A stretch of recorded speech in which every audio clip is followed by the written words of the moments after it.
I'm gonna show you Mercedes-Benz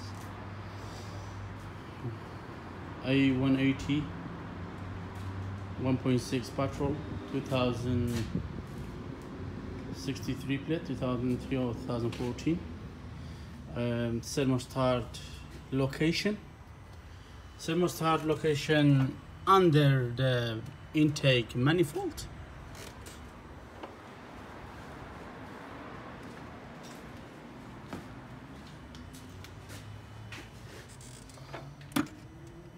That's the thermostat housing there.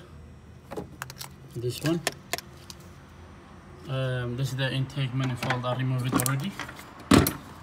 You look at the sensor on and all the bolt on side, and you have to remove throttle body with the with the 4 screw as well between the manifold and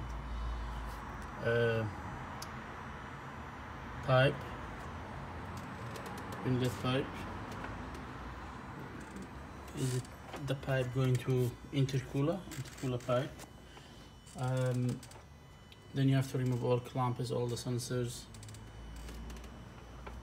No easy to do. Bad location, very bad location. Right back of the engine, on the side of the engine, fitting with the 2 bolt to the block. That's the new one. And the seal on bolt going to the block. Anyway, thank you for watching. Good luck.